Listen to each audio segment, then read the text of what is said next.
Salut tout le monde, j'espère que vous allez bien les amis. On est parti pour une nouvelle vidéo spéciale Mercato. Vous connaissez le concept, on est parti pour une petite dizaine de minutes avec 10 informations, les 10 plus grosses tout simplement, qui sont sorties depuis quelques heures maintenant. On va démarrer du côté de Manchester City. L'intérêt des Citizens pour Josko Gvardiol est bel et bien réel, hein, le défenseur du RB Leipzig qui pourtant a un très long contrat avec le club allemand est suivi de près par Pep Guardiola et les dirigeants de Manchester City. D'ailleurs, on est déjà tombé d'accord entre le club Citizens et Josko Gvardiol sur les contours de son contrat. Mais le problème maintenant, c'est que le RB pour le moment n'est pas vendeur, et si jamais le RB devait vendre Josko Gvardiol, on demande un prix de près de 100 millions d'euros. Alors est-ce que Manchester City, qui, bon, on le sait tout de même, a de jolis moyens, va quand même aller jusqu'à poser 100 millions d'euros pour un défenseur? Ça serait quand même assez dingue, hein, parce que 100 millions, on en voit de plus en plus hein, depuis quelques années dans le monde du foot, mais c'est en général pour des joueurs offensifs. 100 millions pour un défenseur, aussi talentueux soit-il que Josko Gvardiol, ça paraît quand même inimaginable à l'heure actuelle, mais on a vu des choses quand même dans le mercato depuis quelques années qui sont assez surprenantes.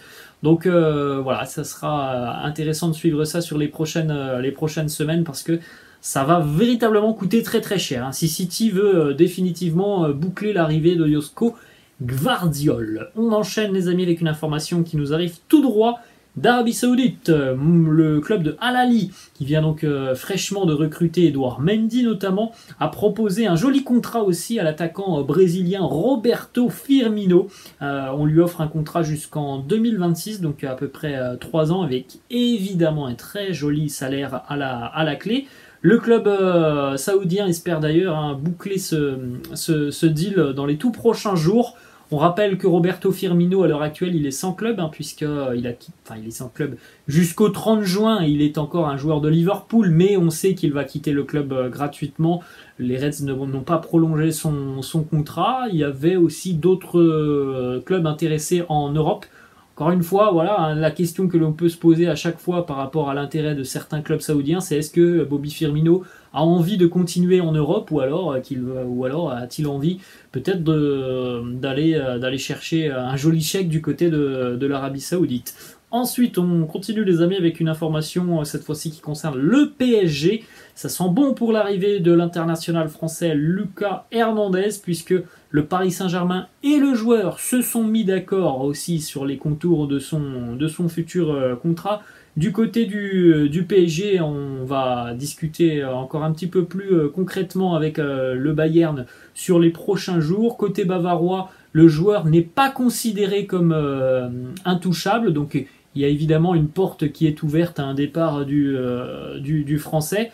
Voilà, ce qui est sûr côté bavarois, c'est que soit il va prolonger son contrat cet été, soit il quittera le club. Ce sera l'une des deux opportunités. Visiblement, quand même, Lucas Hernandez, lui, serait plutôt chaud à l'idée de rejoindre le Paris Saint-Germain. On enchaîne les amis du côté de la Première Ligue. On va aller à Brighton, un club qui travaille très très bien depuis quelques années, qui a véritablement un style de jeu attrayant avec son entraîneur Roberto De Zerbi.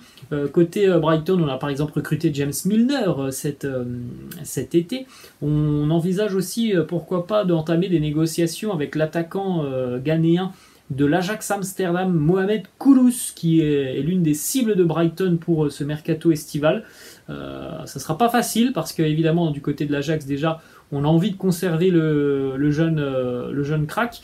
Et puis ça peut coûter très cher pour Brighton. Alors on sait aussi par contre que du côté des clubs anglais, en PL, on a quand même des moyens assez colossaux, et des moyens qui peuvent évidemment faire vaciller un club comme l'Ajax, qui a aussi un besoin parfois de vendre certains joueurs. On enchaîne du côté de Tottenham, les Spurs qui ont vécu une saison quand même difficile, qui ont besoin vraiment d'un petit vent de fraîcheur un petit peu partout dans cet effectif des Spurs, qui régresse quand même depuis quelques années, depuis le départ de Pochettino.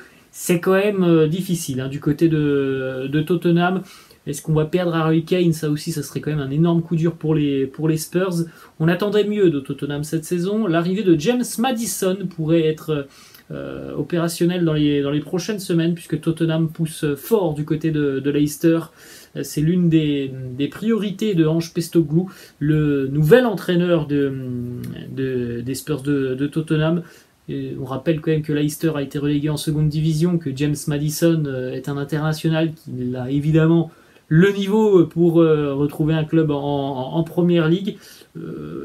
Tottenham n'est pas seul sur le dossier James Maddison, donc affaire à suivre, parce qu'il y a aussi d'autres options que celles de Tottenham, et notamment Manchester United qui se montre aussi parfois intéressé par le milieu de terrain anglais. On enchaîne les amis, on va du côté de l'Allemagne, au Bayern, où Thomas Tuchel aurait coché le nom de Frenkie de Jong pour renforcer les Bavarois au milieu de terrain. Alors, ça reste compliqué parce que l'année passée, on rappelle tout de même la situation de Frenkie de Jong. L'année passée, voilà, il avait été vraiment poussé vers la sortie pendant des semaines et des semaines. Il a jamais changé sa ligne conductrice. Je vais rester au Barça, c'est là que je me sens bien. C'est là que je veux performer. Il l'a plutôt bien fait d'ailleurs cette saison. Ça a été une belle saison pour Frenkie de Jong.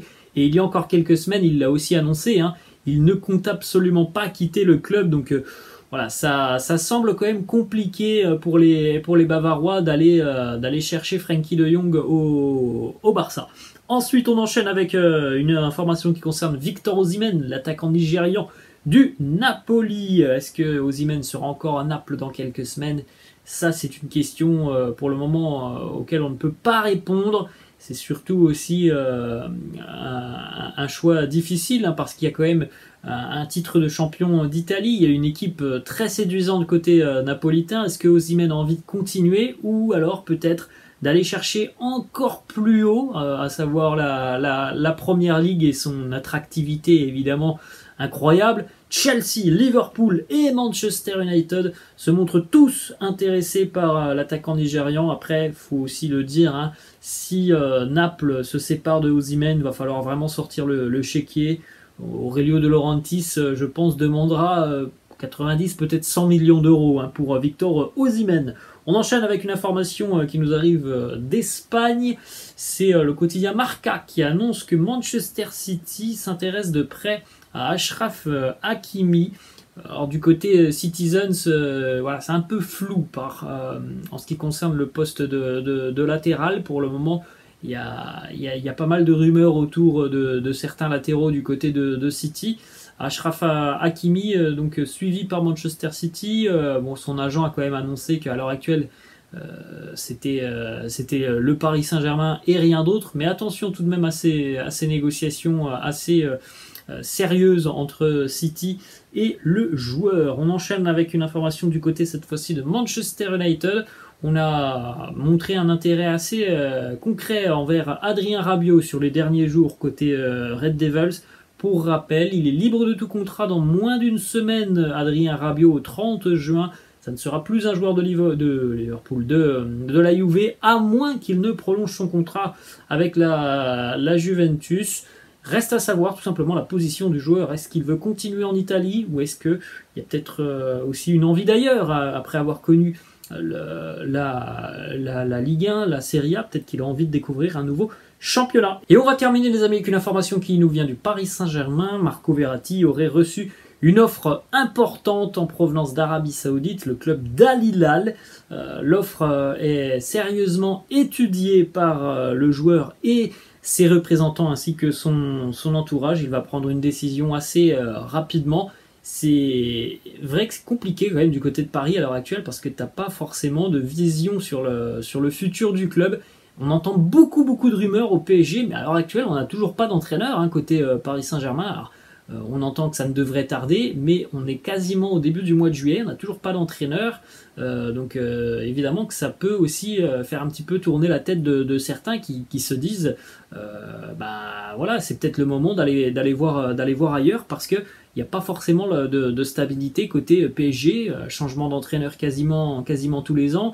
Quelle va être la nouvelle politique dans les prochaines semaines? Donc c'est sûr qu'on peut se poser des questions quand on est joueur du PSG, et qui plus est quand on reçoit une offre colossale en provenance d'Arabie Saoudite.